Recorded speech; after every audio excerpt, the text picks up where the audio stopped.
Eat. One bullet. Well, folks, today we're going to be talking a little bit about this Hi-Point 9mm carbine. Now, everybody knows Hi-Point as one of the lesser guns on the market, and I won't deny that. I will say this much about this carbine I've had. Just about every time I pull the trigger, I get that. Now, to me, this is a decent gun. It's not a great gun, but it's a good gun for plinking, for practice, and that sort of stuff. Now, this is the wonky magazine that everybody hates, but for some reason this gun really likes it. See how it does.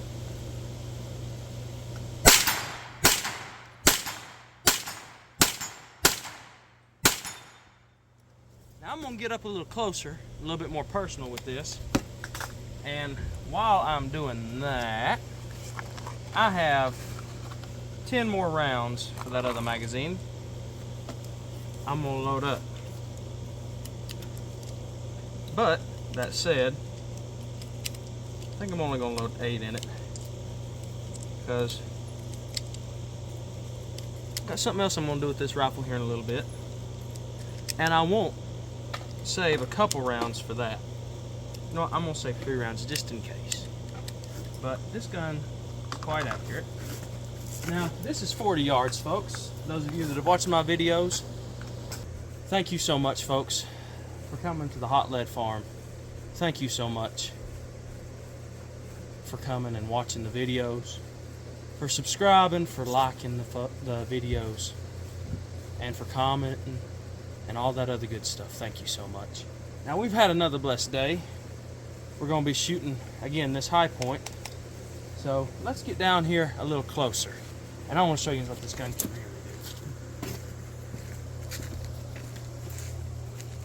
Now again, we've been back at about 40 yards. We're going to move up about half the distance, right at around 20, right in here. Now, let's see how I do. Well, gotta take a safety off.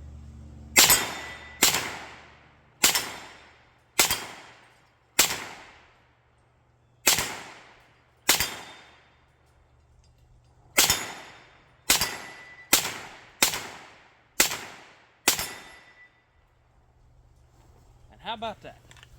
That wonky old magazine that nobody likes ran everything and cycled everything. Well, again, this is the Hi-Point carbine. Most people know Hi-Point as being the bottom of the gun community, but this gun runs every time I put rounds through it.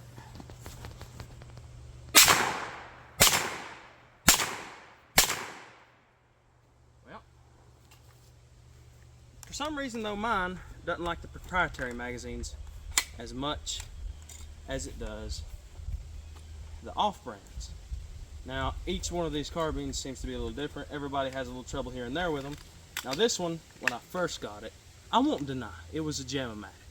Just about every time I did this and let it loose and put one in, it would jam. However, this gun is good for practicing how to break jams, how to clear your gun, and all that other sort of stuff. But at the same time, it's a good plinking gun. Now, do I trust it for my safety and my defense? This is one of those I would give it about 50 to 60 out of 100 when it comes to self-defense. Because yes, it's a carbine rifle. And yes, at 40 yards, I can hit what I'm aiming at. And at 20 yards, I can hit what I'm aiming at. And closer. Now, would I recommend someone just go right off the street and buy this gun? Not if you don't know what's going on with the gun. Not if you don't know what to expect. When I first got this gun, within the first 300 rounds, I was getting a jam about twice every magazine. So again, the more you shoot it and get it through its break-in period, the better it's going to do. This gun has had, I want to say, right around 600 rounds shot through it. And it runs every type of ammunition I can put in it. There's not a single type it's picky about. And it has the last round hold open. The trigger is, well, here. Trigger is a little blocky, but it's a decent enough trigger. And it's easy to get your hand on. Now I added this red dot because it's a cheap red dot, and it will hold 0 with this carbine. It is a Bushnell, but it'll hold 0 with this carbine all day long. I need to cut it off, but anyway, I did that just for plinking purposes. This is my take to the range and just for fun. Let a couple rounds go gun. And I'm gonna be honest, I ain't getting rid of it. Am I the biggest fan of High Point? No. Do I like High Point? High Point is one of those that, again, I say it's the bottom tier of the gun community. Yes, they make some decent guns. I won't say everything they make is garbage, but there's a lot of stuff they make that just ain't good. This is one of their more mild when it comes to failures guns. And I do find it to be adequate. I won't say it's a great gun, I'll say it's an adequate gun. So if you want one, know what you're in for when you get it. And as long as you know what you're in for when you get it, go ahead and buy it, because it is a little fun. Well, that's all, folks. I hope you have had a blessed day. Again, I know I sure have. And until next time, try to, if you got the money and the time, load up a little bit of that hot lead. Throw it down range.